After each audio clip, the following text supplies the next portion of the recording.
O advogado Elias Matar Assad, que defende o jornalista Oswaldo Eustáquio, impetrou um habeas corpus no Supremo Tribunal Federal para remover as restrições impostas por Alexandre de Moraes ao jornalista, que na prática representam a proibição de exercer sua atividade de jornalista.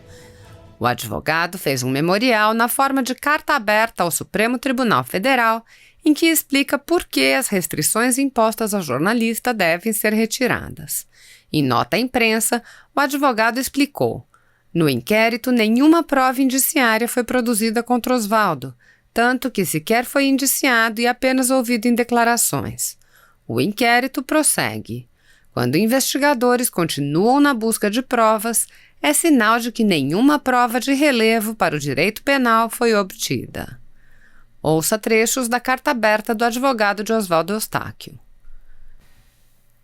Nobres integrantes do Supremo Tribunal Federal, passados 364 anos, pela coincidência de também estarmos no mês de julho, relembro palavras do texto de excomunhão de Baruch Spinoza, proferidas em Amsterdã, no dia 27 de julho de 1656. Pela decisão dos anjos e julgamento dos santos, excomungamos, expulsamos, execramos e maldizemos Baruch de Spinoza. Maldito seja de dia e maldito seja de noite. Maldito seja quando se deita e maldito seja quando se levanta. Maldito seja quando sai e maldito seja quando regressa. Ordenamos que ninguém mantenha com ele comunicação oral ou escrita, que ninguém lhe preste favor algum, que ninguém permaneça com ele sob o mesmo teto ou a menos de 4 jardas, que ninguém leia algo escrito ou transcrito por ele. Nestas águas nunca dantes navegadas, mas tidas como territoriais brasileiras, reflitamos. Alguém que possamos ter como nosso ofensor continua titular de direitos e terá como assegurá-los? Esta carta objetiva a reflexão sobre o decidido pelo notável ministro Alexandre de Moraes por decisão tomada na qualidade de relator, inquérito 4828, datada de 5 de julho de 2020, assinada digitalmente. Após a transcrição da decisão do ministro Alexandre de Moraes, o advogado prossegue. Preambularmente. 1. No direito brasileiro, existem as seguintes modalidades de prisão. A. Em flagrante delito. B. Prisão temporária. C. Prisão preventiva. D. Decorrente de condenação. 2. Revisitemos a nossa Constituição Federal, não perdendo de vista que Oswaldo Eustáquio é jornalista profissional. Artigo 220. A manifestação do pensamento, a criação, a expressão e a informação, sob qualquer forma, processo ou veículo, não sofrerão qualquer restrição, observado o disposto nesta Constituição. Parágrafo 1º. Nenhuma lei conterá dispositivo que possa constituir embaraço à plena liberdade de informação jornalística em qualquer veículo de comunicação social, observado o disposto no artigo 5º, incisos 4, 5, 10, 13 e 14. Parágrafo 2º. É vedada toda e qualquer censura de natureza política, ideológica e artística. Artigo 5º da Constituição Federal e preceitos dos incisos 4, 5, 9, 10, 13 e 14. 4. É livre a manifestação do pensamento, sendo vedado o anonimato. 5. É assegurado o direito de resposta proporcional ao agravo, além da indenização por dano material, moral ou à imagem. 9. É livre a expressão da atividade intelectual, artística, científica e de comunicação, independentemente de censura ou licença. 10. São invioláveis a intimidade, a vida privada, a honra e a imagem das pessoas, assegurado o direito à indenização pelo dano material ou moral decorrente de sua violação. 13. É livre o exercício de qualquer trabalho, ofício ou profissão, atendidas as qualificações profissionais que a lei estabelecer. 14. É assegurado a todos o acesso à informação e resguardado o sigilo da fonte quando necessário ao exercício profissional. O advogado transcreve texto de notícia sobre o voto do decano do Supremo Tribunal Federal, ministro Celso de Mello, no julgamento que declarou inconstitucional a Lei 5.250 de 67, conhecida como Lei de Imprensa. O decano do Supremo Tribunal Federal, ministro Celso de Mello, manifestou seu posicionamento pela revogação total da Lei de Imprensa. Nada mais nocivo e perigoso do que a pretensão do Estado de regular a liberdade de expressão e pensamento, disse o ministro. Informar e buscar informação, opinar e criticar são direitos que se encontram incorporados ao sistema constitucional em vigor no Brasil, salientou Celso de Mello. Nesse sentido, prosseguiu o ministro, as críticas dos meios de comunicação social dirigidas às autoridades, citou como exemplo, por mais dura que sejam, não podem sofrer limitações arbitrárias. Essas críticas, quando emitidas com base no interesse público, não se traduzem em abuso de liberdade de expressão e, dessa forma, não devem ser suscetíveis de punição. Essa liberdade é, na verdade, um dos pilares da democracia brasileira, asseverou o decano. O advogado prossegue. Fatos e fundamentos jurídicos a serem levados em conta. O notável ministro relator Alexandre de Moraes deferiu inicialmente prisão temporária do jornalista por 5 dias, nos termos da Lei 7.960 de 89, prorrogando-a por mais 5 dias. Assim, Oswaldo foi preso na cidade de Campo Grande, nas dependências da Polícia Federal, e levado para Brasília, onde cumpriu a prisão ordenada e liberado com ilegalíssimas e até indecifráveis restrições ao seu direito de locomoção e de livre exercício da profissão de jornalista. Pela imposição de sigilo, e apesar da defesa não ter tido, de pronto, oportunidade de acessar os possíveis motivos ou indícios que poderiam ter assoalhado a prisão, nem exatamente quais os raciocínios lógicos da acusação em construção, ictu oculi, não vislumbrou a prática de quaisquer dos gravíssimos delitos previstos na Lei 7.960 de 89 ou outra draconiana a ela equiparável. Quando se acenou com possível societas criminis, na visão defensiva seria referente aos crimes descritos na mesma lei e, para a configuração, a prática exclusivamente daqueles delitos gravíssimos nela previstos. Não é, felizmente, o caso da investigação sob exame com relação ao jornalista Oswaldo. Com todos os sacrifícios e azares de uma prisão desnecessária, a defesa do jornalista, no afã de cessar a prisão temporária, fez juntar ao feito toda a documentação comprovando residência e mudança de residência em Brasília reclamados pela investigação. Registra-se que, na peça defensiva, argumentamos que a prisão temporária partiu da assodada premissa de que o conhecido jornalista teria qualificação e domicílios ignorados e que estaria em terras fronteiriças.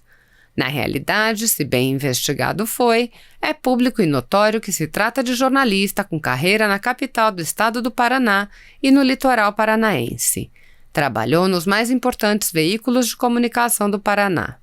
Basta consultar buscadores da internet e a investigação deveria ter constatado. Nos 2 últimos anos, com sua esposa jornalista e com seus filhos pequenos, mudou o domicílio e área de trabalho jornalísticos para Brasília. Tem fortes laços familiares com a região fronteiriça onde estava e sempre a frequentou.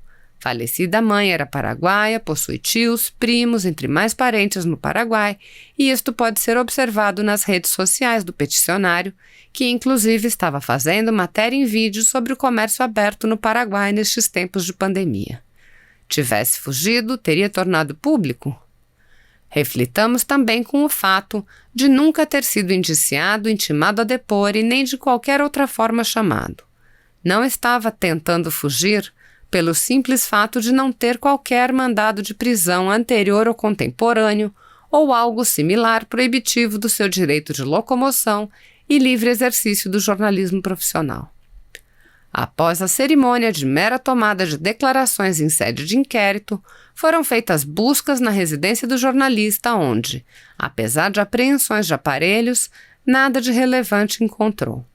Ainda a esposa do jornalista, que não é investigada ou destinatária da busca, teve seus eletrônicos apreendidos, inclusive corporativos que são patrimônio da União, na certeza de nenhuma prática ilícita para colaborar com a diligência, forneceu senhas dos aparelhos particulares apreendidos a pedido da autoridade policial. Isso apenas reafirma o mero exercício de jornalismo. São imprestáveis as eventuais descobertas de materiais com convicção política frente ao disposto no artigo 5º, inciso 8 da Constituição Federal. Ninguém será privado de direitos por motivo de crença religiosa ou de convicção filosófica ou política. Ora, além dos direitos inerentes à cidadania, jornalistas têm como arsenal em suas ações humanas a palavra verbal ou escrita. Delitos com uso da palavra, de regra, estão tipificados nos artigos 138, 139 e 140, quando muito no artigo 147 do Código Penal. Nenhum com caráter de hediondo na acepção de nosso direito. Aliás, exigem iniciativa das partes ofendidas entre mais pressupostos de procedibilidade.